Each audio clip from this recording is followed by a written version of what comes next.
যে সমস্ত ছাত্রছাত্রী তোমরা বারওয়ান ইউনিভার্সিটিতে পড়াশোনা করো, যাদের BA third semester political science major paper, আমি তোমাদের মেজর পেপার, তোমাদের যে 8 তারিখে যে এক্সাম আছে, আমি Indian Indian government and politics এই বিষয়ে যে সাজেশনগুলো দিচ্ছি তোমরা ভালো করে লক্ষ্য করো। এই প্রশ্নগুলো তোমাদের আমি চ্যালেঞ্জ করে বলছি 100% কমন পড়বে। যদি কমন না পড়ে তোমরা আমার ইউটিউব চ্যানেলে এসে বলে যাবে, আমি আমার মুখের কথাই বলছি না। তোমরা ফার্স্ট সেমিস্টার দেখেছো, সেকেন্ড সেমিস্টার দেখেছো আমার সাজেশন, তোমাদের আর একবারও বলছি থার্ড সেমিস্টারে এই ইন্ডিয়ান গভর্নমেন্ট অ্যান্ড পলিটিক্স এই সাজেশনগুলো তোমরা ভালো করে করে যেও। 10 নম্বর এবং 5 নম্বর এবং 2 নম্বর তোমাদের সাজেশনগুলো দেবো। 2 নম্বরে তোমাদের আমি 40টা সাজেশন দেবো, তার মধ্যে 10টা পড়ে যাবে কনফার্ম। ঠিক আছে, আজকে বেশি কথা না বাড়িয়ে আসা যাক। আজকে তোমাদের যে লাস্ট মিনিট যে সাজেশনগুলো দিচ্ছি তোমার লক্ষ্য করো। প্রথম প্রশ্ন, ভারতের সংবিধান রচনায় গণপরিষদের ভূমিকা সমালোচনা সহ আলোচনা করো। এর সাথে একটা 2 নম্বরের প্রশ্ন, যে ভারতীয় গণপরিষদের সভাপতি কে ছিলেন, বা এইটাও যদি না দেয়, যদি দেয় যে গণপরিষদ কাকে বলে 2 নম্বরে, তাহলে 8+2। দ্বিতীয় প্রশ্ন, ভারতের দল ব্যবস্থার প্রধান বৈশিষ্ট্যগুলি আলোচনা করো। এর সাথে একটা 2 নম্বর প্রশ্ন, ভারতে দুটি রাজনৈতিক দলের নাম লেখো। রাজনৈতিক দলের যে কোনো রাজনৈতিক দল নাম লিখতে পারো, সিপিএম বলো, বিজেপি বলো, কংগ্রেস বলো, তৃণমূল বলো, এগুলোকে যে কোনো রাজনৈতিক দল।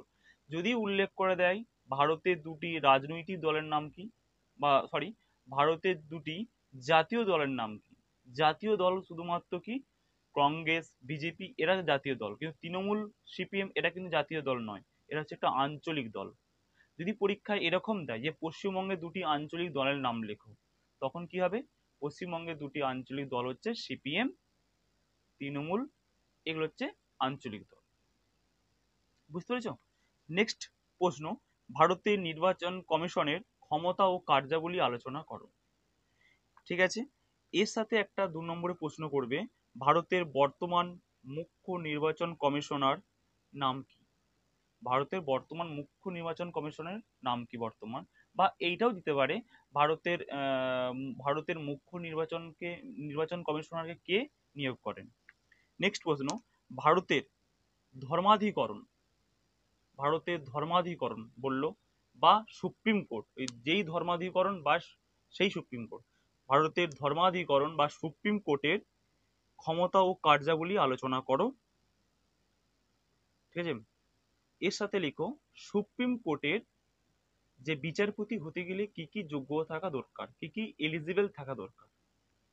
নেক্সট প্রশ্ন, ভারতের প্রধানমন্ত্রীর ভূমিকা পর্যালোচনা করো। দেখো, প্রধানমন্ত্রীর ভূমিকা, প্রধানমন্ত্রীর ক্ষমতা, পদমর্যাদা, এই বিষয়গুলো থাকবে।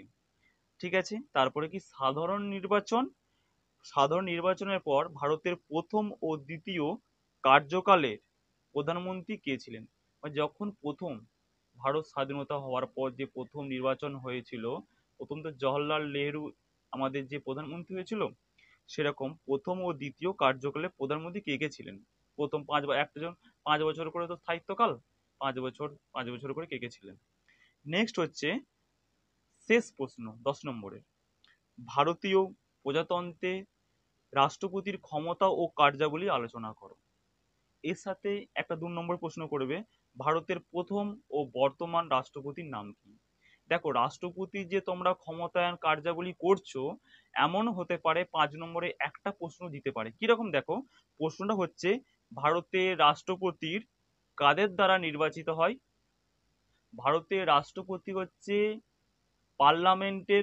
পার্লামেন্টের লোকসভা ও রাজ্যসভার সদস্য ও অঙ্গরাজ্যের মানে নির্বাচিত সদস্য এমএলএদের দ্বারা গোপন ভোটের দ্বারা একক হস্তান্তরযোগ্য সমানুপাতিক প্রতিনিধিত্বের ভিত্তিতে গোপন ভোটের মাধ্যমে এরা কিন্তু নির্বাচিত হয়। কে? রাষ্ট্রপতি বা উপরাষ্ট্রপতি। এবার দেখো 5 নম্বরে এর সঙ্গে একটা প্রশ্ন কেমন করে দিতে পারে, যে ভারতে রাষ্ট্রপতি কাদের দ্বারা নির্বাচিত হন, রাষ্ট্রপতি পদ থেকে কিভাবে তাকে অপসারিত করা যায়। যে অপসারিত করা যায় সেটাকে বলা হয় ইমপিচমেন্ট। কেন কেন করা যায়, এইটা কিন্তু এর বিষয়ের মধ্যে আছে, এটা দেখবে কিন্তু। ঠিক আছে, তোমাদের 5 নম্বর সাজেশনগুলো দেওয়ার আগে আমি কিছু একটা গুরুত্বপূর্ণ কথা বলি, বেশি কথা বলবো না তোমাদের সামনে। একটা কথা বলছি, তোমরা ভালো করে শোনো। আমার গত সেমিস্টারে, সেকেন্ড সেমিস্টার, ফার্স্ট সেমিস্টার অনেক স্টুডেন্ট বলেছে স্যার নোট দিন। দেখো, অনেক ইউটিউব চ্যানেল আছে যাদের রাষ্ট্রবিজ্ঞানের সাজেশন দেয়, বিভিন্ন স্যারও কিন্তু সাজেশন দেয়। এই মুহূর্তে, এই মুহূর্তে যদি কেউ বলা হয় যে স্যার আপনি একটু নোট তৈরি করে দিন, দেখো কেউ করে দেবে না। বাস্তব কথা, এটা বাস্তব, ফ্র্যাঙ্কলি বলছি, কেউ করে দেবে না। কে কি স্বার্থ আছে বলো? আমার তোমাকে হেল্প করে কি স্বার্থ আছে? আমার ভিডিওটা তুমি 2 মিনিট দেখবে, তারপরে স্কিপ করে চলে যাবে, আবার পরে একটা অন্য কারো একটা ভিডিও তুমি দেখবে। তাহলে আমার যে ভিডিওটা তুমি দেখছো তার কি গ্যারান্টি আছে? প্রথমত। দ্বিতীয়ত, কি জিনিস, দ্বিতীয়ত হচ্ছে এত পরিশ্রম করে নোট বানিয়ে তোমাকে বিনা পয়সায় নোটটা দিবে? এটা কি করে ভাবো তুমি? এটা কখনো ভাবো না। একটা মানুষের পরিশ্রম, তার সবকিছু, তার স্যাক্রিফাইস করে সে তোমাদের জন্য নোট বানাচ্ছে। হ্যাঁ, দিতে পারে একটা দুটো নোট, কারো প্রবলেম হয়েছে সেটা হেল্প করা যেতে পারে। ঠিক আছে, আমি তোমাদের একটা কথা বলি, যদি কেউ ইউটিউব প্ল্যাটফর্মে তোমরা, বা আমার ডিসক্রিপশানে তোমাদের নাম্বারটা দিয়ে দেবো, বা আমি তোমাদের হোয়াটসঅ্যাপ নাম্বারটা এখানে দিয়ে দিচ্ছি। তোমরা যদি কেউ অনলাইনে আমার কাছে পড়তে চাও, তাহলে তোমরা আমার সাথে যোগাযোগ করো। দেখো, আমি তোমাদের খুব স্বল্প টাকার বিনিময়ে, অনেক ছেলে মেয়ে বিভিন্ন কাজের সাথে যুক্ত, তারা কি পড়াশোনা করতে পারছে না, টিউশনি যেতে পারছে না, তোমরা এখান থেকে অনলাইনে পড়ো, খুব স্বল্প টাকার বিনিময়ে তোমরা পড়তে পারো। ঠিক আছে, তোমরা, তোমাদের যেহেতু ফোর্থ সেমিস্টার চলে আসছে, ফোর্থ সেমিস্টারের জন্য যদি কেউ ভর্তি হতে চাও রাষ্ট্রবিজ্ঞান বা ফিজিক্যাল এডুকেশনে, তোমরা আমার এই হোয়াটসঅ্যাপ নাম্বারে যোগাযোগ করবে। এছাড়াও তোমাদের যারা আমাদের এই আমার এলাকার সাইডে কতুলপুর বলো, কামারপুকুর বলো, তোমরা যদি কোনো স্টুডেন্ট হয়ে থাকো, তোমরা আমার সাথে কোনো হেল্পের জন্য যোগাযোগ করতে পারো। কতুলপুরে যোগাযোগ করতে পারো এবং কামারপুকুরে যোগাযোগ করতে পারো। ওকে, এবার আসি 5 নম্বরের প্রশ্নগুলো। ভারতের কেন্দ্র ও রাজ্যে আইন প্রণয়নগত সম্পর্ক ব্যাখ্যা করো। ভারতের কেন্দ্র ও রাজ্য আইন প্রণয়নগত সম্পর্ক ব্যাখ্যা করো। নেক্সট প্রশ্ন, ভারতের সংবিধানের নির্বাচনী সংস্কারের প্রয়োজনীয়তা ও নির্বাচন ব্যবস্থার গৃহীত সংস্কার সমূহ উপর টিকা লেখো। এর সাথে একটা 1 নম্বরে প্রশ্ন করবে, নির্বাচন কমিশনের গঠন কিরূপ। নেক্সট প্রশ্ন, মৌলিক অধিকার এবং রাষ্ট্র পরিচালনায় নির্দেশমূলক নীতির নির্দেশমূলক অধিকার নীতির মধ্যে পার্থক্যগুলি উল্লেখ করো। প্রশ্ন আমি আরেকবার রিপিট করি, মৌলিক অধিকার ও রাষ্ট্র পরিচালনায় নির্দেশমূলক অধিকার নীতির মধ্যে পার্থক্যগুলো আলোচনা করো। আর নির্দেশমূলক নীতিগুলি কি বিচারযোগ্য, ওটা 1 নম্বর। তাহলে পার্থক্যটা কি, মৌলিক অধিকার ও রাষ্ট্র পরিচালনায় নির্দেশমূলক অধিকার, এই দুটোর মধ্যে পার্থক্য। নেক্সট প্রশ্ন, ভারতীয় যুক্তরাষ্ট্রের প্রধান বৈশিষ্ট্যগুলি আলোচনা করো। বা পরীক্ষায় এটাও দিতে পারে, ভারতীয় যুক্তরাষ্ট্রের প্রকৃতি আলোচনা করো, একই প্রশ্ন। এর সাথে একটা 2 নম্বরে প্রশ্ন করবে যে ভারত কি একটি আধা যুক্তরাষ্ট্র, এটা অপশন করলো, কে বলেছে। নেক্সট প্রশ্ন, কোন রাজ্যে নেক্সট প্রশ্ন, কোন রাজ্যে রাজ্যপালের স্ববিবেচনা প্রসূত ক্ষমতাগুলি সংক্ষেপে আলোচনা করো। যেটা বলা হচ্ছে রাজ্যপালের স্বেচ্ছাধীন ক্ষমতা। ওকে, রাজ্যপালকে কে নিয়োগ করেন, এ হচ্ছে 1 নম্বরের প্রশ্ন। নেক্সট প্রশ্ন, সংক্ষেপে লোকসভার স্পিকার, হয়তো পরীক্ষায় দিল লোকসভার স্পিকার, কোনো কোনো জায়গায় দিল লোকসভার অধ্যক্ষের ক্ষমতা ও কার্যাবলী আলোচনা করো। বিশেষ বিশেষ করে এর কার্যাবলীগুলো বিশেষ করে পড়ে। ঠিক আছে, আর এর সাথে একটা করবে অর্থবিল কি। অর্থবিল কি 2 নম্বরে, এটা 3+2, অর্থবিল কি। বা অর্থবিলটা হয়তো পরীক্ষার সময় দিল না, কোনো হয়তো 2 নম্বরের জন্য দিল যে সরকারের বিরুদ্ধে অনাস্থা প্রস্তাব কোন পক্ষে উত্থাপন করা যায়, এটা হচ্ছে 1 নম্বর। এর সাথে কিন্তু লেজুর থাকে। নেক্সট প্রশ্ন, সংক্ষেপে ভারতের সংবিধানের প্রস্তাবনার তাৎপর্য বিশ্লেষণ করো। ওকে, এই প্রশ্নটা যদি ঘুরিয়ে দেয় যে প্রস্তাবনা কি ভারতের সংবিধানের অংশ, ব্যাখ্যা করো। এর সাথে একটা 1 নম্বর থাকে যে কোন মামলায় সুপ্রিম কোর্ট ভারতীয় সংবিধানের মৌল কাঠামো এর কথা বলেন। শেষ প্রশ্ন, রাষ্ট্র পরিচালনায় নির্দেশমূলক নীতিগুলি সমূহের তাৎপর্য বিশ্লেষণ করো। তাহলে কি বললাম, রাষ্ট্র পরিচালনায় নির্দেশমূলক নীতি সমূহের তাৎপর্য বিশ্লেষণ করো। বা এই প্রশ্নটা যদি ঘুরিয়ে দেয় যে ভারতের সংবিধানের বর্ণিত রাষ্ট্র পরিচালনার নির্দেশমূলক নীতিগুলি তাৎপর্য সম্পর্কে সংক্ষিপ্ত টিকা লেখো। এই ছিল 5 নম্বরের সাজেশন। এই প্রশ্নগুলো খুব ভালো করে করবে, আমি তোমাদের বলছি খুব ভালো করে করবে, এখান থেকে তোমরা কমনে পেয়ে যাবে। ওকে, আমি যে 2 নম্বর সাজেশনগুলো রেখেছি এই 2 নম্বরগুলো করলেই আর করতে হবে না, আমি তোমাদের বলছি 100% বলছি। প্রথম প্রশ্ন কি, যে গণপরিষদের খসড়া কমিটির চেয়ারম্যান কে ছিলেন? নেক্সট প্রশ্ন, ভারতীয় সংবিধানের প্রস্তাবনায় ঘোষিত যে কোনো দুটি নীতির উল্লেখ করো। অধিকার পিচ্ছা বলতে কি বোঝো? ইতিবাচক বৈষম্য বলতে কি বোঝায়? কেন্দ্রীয় তালিকায় অন্তর্ভুক্ত যে কোনো দুটি বিষয় উল্লেখ করো। মৌলিক অধিকারের সংজ্ঞা দাও। রাজ্যসভায় সভাপতিত্ব কে করেন?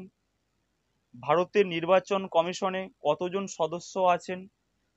কার দ্বারা তারা নিযুক্ত হন? ভারতের পার্লামেন্টের গঠনকারী অঙ্গগুলি কি কি? ভারতের বিচার বিভাগীয় পর্যালোচনা বলতে তুমি কি বোঝো? অধ্যাদেশ কি? রাজ্যসভায় মনোনীত সদস্য সংখ্যা কত? এই মুহূর্তে কি লোকসভায় কোনো মনোনীত সদস্য আছেন? পার্লামেন্টের যৌথ সভা কে আহ্বান করেন এবং উক্ত সভায় কে সভাপতিত্ব করেন? ত্রিশঙ্কু সংসদ বলতে কি বোঝায়? গণপরিষদের খসড়া কমিটির 2জন সদস্যের নাম লেখো। এর সাথে একটা প্রশ্নটা দেখবে যে গণপরিষদ সভাপতি কে ছিলেন।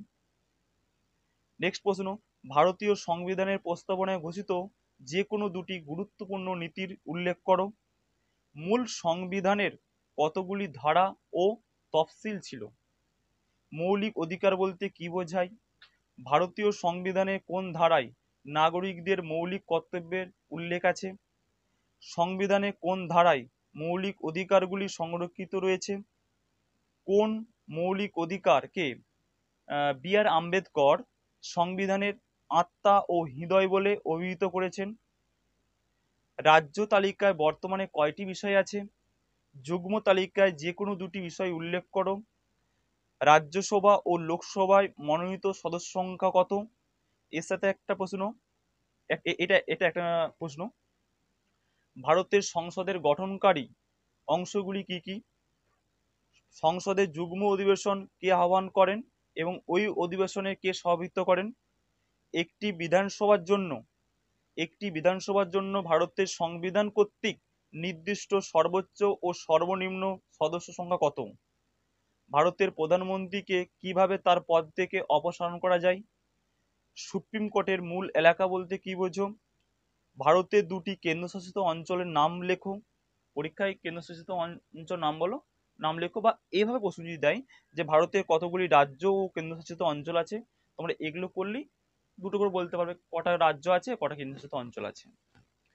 ভারতের সংবিধানের 1 ব্র্যাকেটের মধ্যে 1 অনুচ্ছেদ অনুসারে আমাদের দেশের নাম কি? সংবিধানে 1 ক ধারায় বিষয় কি? একজন ভারতীয় নাগরিকের যে কোনো দুটি গুরুত্বপূর্ণ মৌলিক কর্তব্য উল্লেখ করো। সুপ্রিম কোর্টের বিচারকগণ কিভাবে নিযুক্ত হন? বন্দি প্রত্যক্ষীকরণ বলতে কি বোঝায়? ভারতের পার্লামেন্ট গঠনকারী অঙ্গগুলি কি কি? জোট সরকারের দুটি অসুবিধাগুলি উল্লেখ করো। এখন কিন্তু আমাদের ভারতে কিন্তু জোট সরকার চলছে। অর্পিত ক্ষমতা প্রসূত আইন কি? ভারতের মুখ্য নির্বাচন কমিশনার কার দ্বারা নির্বাচিত হন? রাজ্য তালিকায় অন্তর্ভুক্ত যে কোনো দুটি বিষয় উল্লেখ করো। ইউপিএ এবং এনডিএ এর পূর্ণরূপ কি? রাজ্যসভা ও লোকসভায় মনোনীত সদস্য সংখ্যা কত? ভারতের নির্বাচনী সংস্কারের জন্য গঠিত দুটি কমিটির নাম লেখো। এমএলএ এমপি এর পুরো নাম কি? এই ছিল তোমাদের সাজেশন। এই সাজেশনগুলো তোমরা লিখতে তোমার টাইম লাগবে আধ ঘন্টা। খুব ভালো করে লিখে নাও। তোমরা এখান থেকে আমি বলছি পুরোপুরিভাবে সব প্রশ্ন কমন পেয়ে যাবে, চ্যালেঞ্জ বলছি তোমাদের।